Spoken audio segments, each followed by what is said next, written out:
Hello സുഹൃത്തുക്കളെ, an ordinary U K മൽ എന്നുള്ള നമ്മുടെ ചാനലിൻ്റെ പുതിയ വീഡിയോയിലോട്ട് എല്ലാവർക്കും സ്വാഗതം. 10-year ILRൻ്റെ കാര്യത്തിൽ എന്തെങ്കിലും അപ്ഡേറ്റ്സ് ഉണ്ടോ എന്ന് വെച്ചിട്ടുണ്ടെങ്കിൽ നമുക്ക് പോസിറ്റീവായിട്ടുള്ള എന്തെങ്കിലും ഒരു കാര്യങ്ങൾ തന്നെയായിരിക്കും വരാൻ പോകുന്നതെന്നാണ് പറയുന്നത്. അതായത് ഇവിടെയുള്ള ആൾക്കാരെ സംബന്ധിച്ച്, ഇനി വരാനുള്ള ആൾക്കാരെ സംബന്ധിച്ച് നമുക്കിപ്പോൾ കൂടുതൽ ആലോചിച്ചിട്ട് കാര്യമില്ല. കാരണം അതെന്തായാലും മാറ്റം നല്ല രീതിയിൽ വരാൻ സാധ്യതയുണ്ട്. അപ്പോൾ അറ്റ്ലീസ്റ്റ് ഇവിടെയുള്ള ആൾക്കാരെ സംബന്ധിച്ചെങ്കിലും എന്തെങ്കിലും കുഴപ്പമുണ്ടാവുമോ, ഇവിടെ നിലവിലുള്ള ആൾക്കാർക്ക് എന്തെങ്കിലും പ്രശ്നം വരുമോ എന്നുള്ളതൊക്കെയാണ് നമുക്ക് കൂടുതൽ അറിയേണ്ടത്. അപ്പം അതിനകത്ത് നിലവിൽ പ്രശ്നമൊന്നും ഉണ്ടാവാൻ സാധ്യതയില്ല എന്നാണ് പറയുന്നത്. പക്ഷേ എങ്കിലും ഈ പോളിസികളെ ഇത് ഇൻഫ്ലുവൻസ് ചെയ്യുമോ? അതായത് ഇനിയിപ്പം വൈറ്റ് പേപ്പറിൻ്റെ തന്നെ കാര്യങ്ങൾ ഇപ്പോൾ നയമായിട്ട് വരുന്നേക്കൂടും ഇത്തരത്തിലുള്ള കാര്യങ്ങൾ എന്തെങ്കിലും ഇൻഫ്ലുവൻസ് ചെയ്യാൻ സാധ്യതയുണ്ടോ എന്ന് ചോദിച്ചിട്ടുണ്ടെങ്കിൽ അതാണ് ഞാൻ പറഞ്ഞത്. അത് നമ്മളൊന്ന് അറിയേണ്ട ചില കാര്യങ്ങളുണ്ട് അതിനകത്ത്. ഒരു കാര്യം നമ്മൾ പറയുന്നത്, ഇവിടെ നേരത്തെ വർക്ക് ഫോഴ്സിലുണ്ടായിരുന്ന ഷോർട്ടേജ് കാരണം കൊണ്ടാണല്ലോ പല ആൾക്കാർക്കും ഇവിടെ വരാൻ ഒരു ചാൻസ് കിട്ടിയതും വന്നതൊക്കെയും. അപ്പം ഇനി അത് എന്ത് സംഭവിക്കും? അതായത് ഇപ്പോൾ ഈ പോളിസികളിൽ ഗവൺമെൻറ് എന്തെങ്കിലും മാറ്റം വരുത്തി കഴിഞ്ഞാൽ അത്തരത്തിലുള്ളൊരു ഷോർട്ടേജ് ഇനി നിലവിലുണ്ടാവുമോ എന്നുള്ളതൊക്കെ നോക്കിയിട്ടായിരിക്കുമല്ലോ ഒരു ആൾക്കാരെ കൊണ്ടുവരണോ അല്ലെങ്കിൽ ഇവിടെ ഉള്ള ആൾക്കാരെ നിർത്തണോ വേണ്ട എന്നുള്ളതൊക്കെ തീരുമാനിക്കുന്നത്. അപ്പം അതിനകത്ത് എന്താ ഉണ്ടാവാൻ പോകണമെന്നുണ്ടെങ്കിൽ ഇപ്പോൾ തന്നെ നിങ്ങൾ ശ്രദ്ധിച്ച് കാണും, ഇപ്പോൾ ബ്രെക്സിറ്റിനകത്തൊരു ഒരു പാർഷ്യലായിട്ടുള്ളൊരു യൂ ടേൺ ഓൾറെഡി വരാൻ പോകുന്നു, അല്ലെങ്കിൽ ചെറിയ രീതിയിൽ വന്നുകൊണ്ടിരിക്കുന്നു എന്നൊക്കെ ഇപ്പോഴത്തെ ന്യൂസുകൾ ശ്രദ്ധിച്ചാൽ നിങ്ങൾക്ക് അറിയാൻ പറ്റും. ഇപ്പം ഫിഷിങ്ങുമായി ബന്ധപ്പെട്ട് ഉള്ള കാര്യങ്ങളിലൊക്കെ ഇവിടെയുള്ള ആൾക്കാരെ സംബന്ധിച്ച് ചെറിയൊരു ബുദ്ധിമുട്ടുണ്ടാക്കാവുന്ന രീതിയിലുള്ള ഒരു നിയമങ്ങളൊക്കെ അടുത്ത് വന്നായിരുന്നു. 2037-38 മറ്റേ വരെ പുറത്തുനിന്നുള്ള EU പെട്ട ആൾക്കാർക്ക് ഇവിടെ വന്ന് ഫിഷിങ് ചെയ്യാം, അവർക്ക് പ്രശ്നമൊന്നുമില്ല, ബോർഡേഴ്സ് പ്രശ്നമില്ല എന്നൊക്കെ പറഞ്ഞിട്ടൊരു നിയമം നിങ്ങളിപ്പോൾ ശ്രദ്ധിച്ചു കാണും.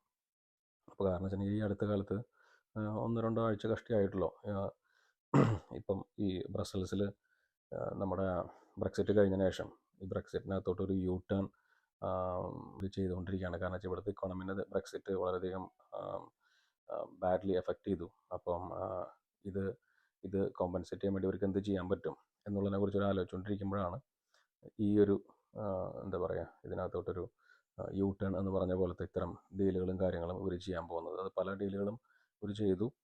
അപ്പം അതിനകത്ത് ഒരുപാട് പ്രതിഷേധങ്ങളും കാര്യങ്ങളൊക്കെ വരുന്നുണ്ട്.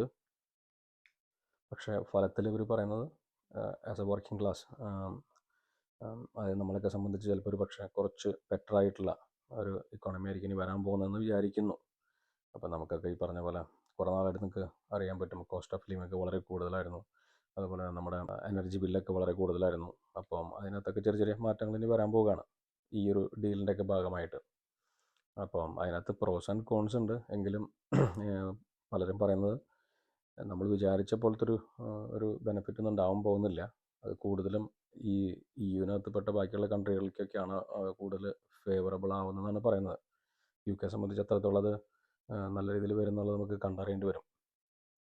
അപ്പം പല കാര്യങ്ങളും വീണ്ടും തിരിച്ചു വരും. അതായത് ബ്രെക്സിറ്റിന് മുമ്പ് എങ്ങനെയായിരുന്നോ എന്നിട്ടുള്ള രീതിയിലുള്ള ചില കാര്യങ്ങൾ എല്ലാം അതേപടി വരുന്നല്ല, പക്ഷെ പല കാര്യങ്ങളും അതേപോലെ തിരിച്ചു വരാൻ സാധ്യതയുണ്ട് ഇനി. അപ്പം അത് ആ കാരണം കൊണ്ട് ഇവർക്ക് ഈ വർക്ക് ഫോഴ്സ് എന്നുള്ളൊരു കാര്യം ഞാൻ നേരത്തെ പറഞ്ഞില്ലേ, ഷോർട്ടേജ് ഉണ്ടാവുന്നത്, വർക്ക് ഫോഴ്സിനകത്തുള്ള ഷോർട്ടേജ്, അത് അത്രയും പ്രശ്നം വരാൻ ചിലപ്പോൾ ഒരു പക്ഷേ സാധ്യതയില്ല. കാരണം പണ്ട് നിങ്ങൾക്ക് അറിയാമായിരിക്കും, പോളണ്ടിൽ നിന്നും റൊമാനിയയിൽ നിന്നും അങ്ങനെയുള്ള പല സ്ഥലങ്ങളിൽ നിന്നും വന്നുകൊണ്ടിരുന്ന ആൾക്കാരുകൾ ബ്രെക്സിറ്റിന് ശേഷം അല്ലെങ്കിൽ അതിന് കുറച്ച് മുമ്പായിട്ടാണ് ഏതാണ്ട് സ്റ്റോപ്പായ മട്ടായിരുന്നു. പക്ഷെ അവർ വീണ്ടും ഇനിയിപ്പോൾ ഈ ഒരു ഡീലുകളിലൊക്കെ ഭാഗമായിട്ട് തിരിച്ചു വരാൻ തുടങ്ങി കഴിഞ്ഞാൽ ഇവർക്കത് മാനേജ് ചെയ്യാൻ പറ്റും. പ്രത്യേകിച്ച് കെയർ സെക്ടറിൽ അവർക്കത് വലിയ ഒരു ഹെൽപ്പായിരിക്കും. അപ്പോൾ അങ്ങനെ വരുമ്പോൾ എന്തുണ്ടാവും, ഇപ്പം നമ്മളെ പോലത്തെ ആൾക്കാരൊക്കെ വന്നുകൊണ്ടിരുന്ന ആ മേഖലയിൽ നിന്നുള്ള വരവ് താരതമ്യേന ഇവർ കുറയ്ക്കും, അല്ലെങ്കിൽ കുറയ്ക്കാനുള്ള മെഷേഴ്സ് ഇവരെടുക്കും. അല്ലെങ്കിൽ തന്നെ ഇമിഗ്രേഷൻ ഒരുപാട് കൂടുതലാണെന്നും പറഞ്ഞ് പല പ്രശ്നങ്ങളും ഇവിടെ നടന്നുകൊണ്ടിരിക്കുന്നത് നിങ്ങൾക്കറിയാം.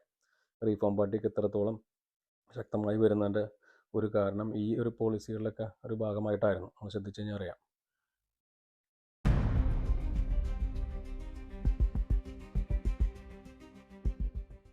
Too long, immigration numbers have been far too high. Immigration at this level has serious consequences. In a minute, 48% of social housing in London has a head of household not born in the UK. In the last 10 years, migration has absorbed around about 50% of new housing supply.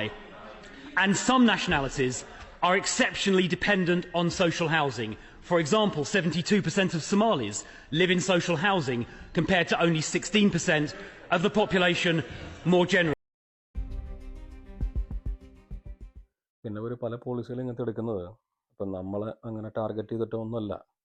ഇവിടെ മാറി വരുന്ന ചില രാഷ്ട്രീയ സാഹചര്യങ്ങളുടെ ഭാഗമായിട്ടും അതുപോലെ തന്നെ ഇവർ തന്നെ ഇവിടുത്തെ ആൾക്കാർ തന്നെ നമ്മളൊക്കെ ഉൾപ്പെടുന്ന ഇവിടുത്തെ ആൾക്കാരൊക്കെ അനുഭവിക്കുന്ന ഒരു തരത്തിലുള്ള അല്ലെങ്കിൽ മറ്റൊരു തരത്തിലുള്ള ഇമിഗ്രേഷൻ്റെ ഒക്കെ ഭാഗമായിട്ട് ഞാൻ നേരത്തെ പറഞ്ഞ പോലെ പല മേഖലകളിലും NHS ആയിക്കോട്ടെ ബാക്കിയുള്ള ഹൗസിംഗ് സെക്ടറിലായിക്കോട്ടെ ഒക്കെ അനുഭവിച്ചുകൊണ്ടിരിക്കുന്ന പല പ്രശ്നങ്ങളിലും ഒക്കെ മറികടക്കാൻ വേണ്ടിയിട്ടുള്ളതാണ് ഇത്തരത്തിലുള്ള മെഷേഴ്സ് ഇവർ എടുക്കുന്നത്. പെൻഷനേഴ്സിന് ഇവർ കോൺട്രിബ്യൂട്ട് ചെയ്തിട്ടുള്ള പല എന്താ പറയുക പൈസകളും കാര്യങ്ങളും തിരിച്ച് ഇവർക്ക് ഒരു തരത്തിലുള്ള ഹെൽപ്പിനും കിട്ടാത്ത പരുവത്തിൽ ആണ് ഇവർ ജീവിച്ചുകൊണ്ടിരിക്കുന്നത്. ഇവിടുത്തെ പല ആൾക്കാരും ഹോംലെസ് ആണ്. നിങ്ങൾ ശ്രദ്ധിച്ചു കഴിഞ്ഞാൽ അറിയാം, ഒരുപാട് ആൾക്കാർ ഹോംലെസ് ആണ്. ആ സ്ഥലത്താണ് ഈ രീതിയിലുള്ള അസൈലം സീക്കേഴ്സ് ഇവിടെ വരുന്നതും ഇവരൊക്കെ 3 സ്റ്റാർ 4 സ്റ്റാർ ഹോട്ടലുകളിലൊക്കെ ഇവർക്ക് അക്കോമഡേഷൻ കൊടുത്ത് അവിടെ സുഖമായിട്ട് ജീവിക്കുന്നതും. അപ്പോൾ ആസ് എ എന്താ പറയുക നോർമൽ സിറ്റിസൺ ഇതൊക്കെ ഒരു കാണുമ്പോൾ എന്തായാലും കൂര് പൊട്ടാതിരിക്കും. ഒരു കുറ്റം പറയാൻ പറ്റില്ല നമുക്ക്. അപ്പോൾ ഞാൻ പറഞ്ഞതെന്ന് വെച്ചിട്ടുണ്ടെങ്കിൽ ഇത്തരത്തിലുള്ള ആൾക്കാരുകളാണ് ശരിക്കും പറഞ്ഞ ഒരു ടാർഗറ്റ് ചെയ്യുന്നത്. പക്ഷേ ഇൻഡയറക്റ്റ്ലി ഇപ്പം നമ്മുടെ പോലെയൊക്കെ ഇവിടെ വന്നുകൊണ്ടിരുന്ന ആൾക്കാരുകൾ അല്ലെങ്കിൽ നിലവിലുള്ള ആൾക്കാരുകൾക്കൊക്കെ ഇത് എങ്ങനെയാണ് ബാധിക്കുന്നത് നമുക്ക് കണ്ടറിയേണ്ടി വരും. കാരണം ഒരു എന്താ പറയുക ഒരു പെർട്ടിക്കുലർ ആൾക്കാരുകൾ മാത്രം ഇവർക്ക് അങ്ങനെ എന്താ പറയുക ഫോക്കസ് ചെയ്തുകൊണ്ട് നിയമങ്ങൾ ഉണ്ടാക്കാൻ പറ്റത്തില്ലല്ലോ. അപ്പം അങ്ങനെ ഉണ്ടാക്കുമ്പോൾ ഇവിടെയുള്ള ആൾക്കാരുകൾ അല്ലെങ്കിൽ വരാനിരിക്കുന്ന ആൾക്കാരെയൊക്കെ അത് എങ്ങനെ ബാധിക്കുന്നുള്ളത് കണ്ടറിയേണ്ടി വരും. അപ്പോൾ ആ സാഹചര്യങ്ങൾക്ക് ഇച്ചിരി മാറ്റം വന്നിട്ടുണ്ട്. അതുകൊണ്ടാണ് ഇപ്പോൾ നോക്കി കഴിഞ്ഞാൽ റീഫോം പാർട്ടിക്ക് ശരിക്കും പറഞ്ഞാൽ ഈ ഒരു അവസ്ഥയിലാണ് ഇവർ ഇത്രയധികം കയറി വരുന്നത്. നിങ്ങൾക്കിപ്പോൾ ശ്രദ്ധിച്ചിട്ടുണ്ടെന്ന് അറിയില്ല, ഇപ്പോൾ ലണ്ടനിലൊക്കെ സ്പീക്കേഴ്സ് കോർണർ എന്ന് പറഞ്ഞിട്ടൊരു സ്ഥലമുണ്ട്. അപ്പോൾ അവിടെയൊക്കെ ഓപ്പൺ ഡിബേറ്റുകളാണ് ആൾക്കാർ വന്നിട്ട്. അവിടെയൊക്കെ നടക്കുന്ന ഡിബേറ്റുകൾ തീപ്പാർന്ന ഡിബേറ്റുകളാണ്. അതായത് ഞാൻ പറഞ്ഞ തല്ലും കുത്തും ചവിട്ടുന്നുള്ള അർത്ഥത്തിലല്ല, പക്ഷേ അങ്ങോട്ടും ഇങ്ങോട്ടും ഇങ്ങനെയുള്ള പല കാര്യങ്ങളിലും ചില മതവിഭാഗങ്ങളടക്കം ഉൾപ്പെടുത്തിക്കൊണ്ട് അങ്ങോട്ടും ഇങ്ങോട്ടും നടക്കുന്ന ചില ഡിബേറ്റുകളൊക്കെ കണ്ടു കഴിഞ്ഞാൽ ഇതൊക്കെ UK തന്നെയാണ് നടക്കണത് നമുക്ക് സംശയം തോന്നും. അതേപോലെ ഇവരിപ്പോൾ ഒരു ക്യാമ്പയിൻ നടത്തിക്കൊണ്ടിരിക്കുകയാണ്, റീമൈഗ്രേഷൻ എന്ന് പറഞ്ഞിട്ട്. അവർ പറയുന്നത് പണ്ട് നമുക്കിവിടെ ആൾക്കാരില്ല, ഞങ്ങൾ ഷോർട്ടേജ് ആണെന്നൊക്കെ പറഞ്ഞ് ഒരു സമയം ഉണ്ടായിരുന്നു. ഇപ്പോൾ ഒരുപാട് ആൾക്കാർ വന്നു. അതിനകത്ത് തന്നെ ഇവർ ഉദ്ദേശിച്ച രീതിയിലുള്ള വളരെ ചുരുങ്ങിയ ആൾക്കാരുകൾ മാത്രമേ വന്നിട്ടുള്ളൂ. അതിനകത്ത് പ്രത്യേകം എടുത്ത് പറയുന്നത് ഇന്ത്യൻസ്. അതൊരു ഇവരൊരു നല്ലൊരു ഭാഗമായിട്ട് ഇവർ പറയുന്നുണ്ട് കേട്ടോ. നമ്മളങ്ങനെ ഇതുവരെ പല എന്താ പറയുക ന്യൂസുകളും കാര്യങ്ങളൊക്കെ നമ്മൾ കണ്ടെന്നുണ്ടെങ്കിലും നമ്മുടെ ആൾക്കാർ ഇവിടെ പ്രത്യേകിച്ച് ഹെൽത്ത് സെക്ടറിൽ വന്നിട്ട് ആൾക്കാർ ഒരു തരത്തിലും ഇവർ മോശമായിട്ട് പറയുന്നില്ല. അവരൊക്കെ സ്കിൽഡ് വർക്കേഴ്സ് എന്നുള്ള നിലയ്ക്ക് അവർ വളരെ റെസ്പെക്റ്റോടുകൂടിയാണ് പറയുന്നത്, which is A good thing. അല്ലാതെ വന്നിട്ടുള്ള ആൾക്കാരാണ് ഞാൻ നേരത്തെ പറഞ്ഞത് അവർ ടാർഗറ്റ് ചെയ്യുന്നത്. അപ്പോൾ അവർ പ്രത്യേകം പറയുന്നുണ്ട് ഇങ്ങനെയുള്ള ആൾക്കാർ ആവശ്യമില്ലാത്ത ആൾക്കാർ വന്നിട്ട് ഇവിടെ ഒരുപാട് ബുദ്ധിമുട്ടുകൾ ഉണ്ടാക്കുന്നുണ്ട്. ഇപ്പോൾ നിങ്ങൾ ഗ്രൂമിങ് ഗ്യാങ് എന്നൊക്കെ കേട്ടില്ലേ? അതിനെക്കുറിച്ച് ഈ അടുത്ത കാലത്ത് നമ്മുടെ ലണ്ടനിലെ മേയറായിട്ടുള്ള സാദിഖ് ഖാനോട് ചോദിച്ചപ്പോൾ പുള്ളി ചുരുക്കം പറഞ്ഞാൽ പഴമൊഴിഞ്ഞു കുത്തിരിക്കാറെന്നാണ് ന്യൂസ് പറയുന്നത്. പുള്ളി അതിനെക്കുറിച്ച് കൂടുതലൊന്നും കൃത്യമായിട്ട് പറഞ്ഞിട്ടില്ല. പക്ഷെ അത് ഇറ്റ്സ് അക്സസ്ഡ്. അപ്പോൾ അവരൊക്കെ ഇവിടുത്തെ ഒരു സൊസൈറ്റിയിൽ എന്തൊക്കെ ബുദ്ധിമുട്ടുകൾ ഉണ്ടാക്കുന്നു. അതുപോലെ തന്നെ നൈഫ് ക്രൈമുകൾ, അതുപോലെ തന്നെ ലണ്ടനിലൊക്കെ പോയി കഴിഞ്ഞാൽ സൂക്ഷിച്ചും കണ്ട് നടന്നില്ലെങ്കിൽ തിരിച്ച് വരുമെന്നുള്ള കാര്യത്തിൽ സംശയമുണ്ട്. അത്രത്തോളം ക്രൈം റേറ്റൊക്കെ ഒരുപാട് കൂടിയായിരുന്നു. ഇപ്പോൾ കുറേശ്ശെ മാറ്റം വരുന്നുണ്ടെങ്കിൽ പോലും അപ്പോൾ ഇതൊക്കെ കൂടുതലും ഇത്തരത്തിൽ ഇല്ലീഗലായിട്ട് ഇവിടെ വന്ന് ചാടിയിട്ടുള്ള നമ്മുടെ പോലത്തെ ആൾക്കാരല്ല. ഞാൻ നേരത്തെ പറഞ്ഞ പോലെ നമ്മുടെ പോലത്തെ ആൾക്കാർ ഉദ്ദേശിച്ചിട്ടല്ല അവർ പറയുന്നത്. അല്ലാതെ ഇവിടെ വന്ന് ചാടിയിട്ടുള്ള ആൾക്കാരുകളുടെ ഭാഗത്താണ് ഇത്തരം പ്രശ്നങ്ങളൊക്കെ ഉണ്ടായിട്ടുള്ളത്. അതുപോലെ തന്നെ ഇപ്പോൾ നമ്മൾ നടന്നുകൊണ്ടിരിക്കുന്ന പല ക്യാമ്പയിനുകളും ഇപ്പോൾ നമ്മുടെ പല അസോസിയേഷനുമായിട്ട് ബന്ധപ്പെട്ടിട്ടും പല ചെറിയ ചെറിയ സംഘടനകളും ബാക്കിയുള്ള ചെറിയ ചെറിയ ഗ്രൂപ്പുകളായിട്ട് ബന്ധപ്പെട്ടിട്ടും ഈവൻ പേഴ്സണലായിട്ട് പോലും നമുക്ക് MP-മാരുടെ ഓഫീസിലോട്ട് നമുക്ക് മെയിൽ ചെയ്യാൻ സാധിക്കും ഇത്തരത്തിലുള്ള കാര്യങ്ങളൊക്കെ പറഞ്ഞുകൊണ്ട്. അപ്പോൾ അതൊക്കെ ഒരു പരിധി വരെ നമുക്ക് ഇൻഫ്ലുവൻസ് ചെയ്യാൻ പറ്റുന്നതായിരിക്കും. എൻ്റെ ഒരു അനുഭവം പറയാമെന്നുണ്ടെങ്കിൽ 2017 ഞങ്ങൾക്ക് ഇതുപോലെ തന്നെ എല്ലാവരുടെ സമയത്ത് ഞങ്ങളൊരു 1 ഡേ സർവീസിനെ വെച്ചത്. അൺഫോർച്ചുനേറ്റ്ലി നമുക്ക് ചില ഡോക്യുമെൻസിൻ്റെ പ്രശ്നം കൊണ്ട് 1 ഡേ സർവീസ് വെച്ചാൽ ഒരു പ്രശ്നം വന്നു. അപ്പോൾ നമുക്ക് മെയിൽ വന്നു, നിങ്ങൾ ആ ഡോക്യുമെൻറ്റ്സ് എല്ലാം സബ്മിറ്റ് ചെയ്യണം. ഞങ്ങൾ സബ്മിറ്റ് ചെയ്തു. പക്ഷേ നിങ്ങൾക്ക് അറിയാമെന്ന് അറിയത്തില്ല, ഇത് വീണ്ടും അപ്പോൾ പ്രയോറിറ്റി ലിസ്റ്റിൽ വീണ്ടും പുറകോട്ട് പോകും. 1 ഡേ സർവീസ് ആണെന്നുണ്ടെങ്കിൽ പോലും 1 ഡേ സർവീസിന് ഇവിടെ ചാർജസ് കൂടുതലുള്ളത് നിങ്ങൾക്കറിയാമല്ലോ. അപ്പോൾ എന്തുണ്ടായെന്ന് വെച്ചിട്ടുണ്ടെങ്കിൽ 1 മാസം 2 മാസം കഴിഞ്ഞിട്ടും ഒരു റിപ്ലൈ ഇല്ല. അപ്പോൾ ഞങ്ങൾക്കത് ഒരു വിഷമമായി തുടങ്ങി. അങ്ങനെ ലാസ്റ്റ് നമ്മൾ ഇവിടുത്തെ അന്നത്തെ MP ആയിരുന്ന റേച്ചൽ മക്ലീനിന് നമ്മൾ മെയിൽ ചെയ്തു.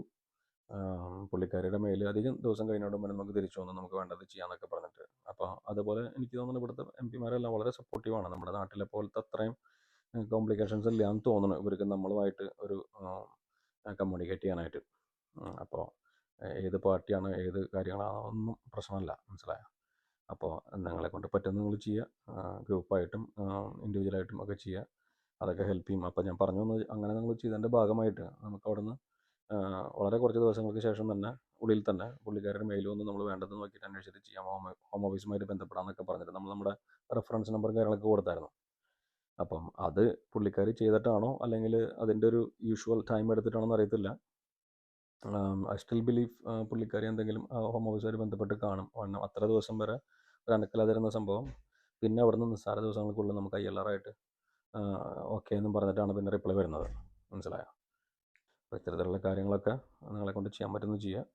എല്ലാം നല്ലതായിട്ട് വരുന്നതിനെ പ്രതീക്ഷിക്കുക. അപ്പോൾ ഇനി പുതിയ വിശേഷങ്ങളായിട്ട് അടുത്ത വീഡിയോയിൽ നമുക്ക് കാണാം.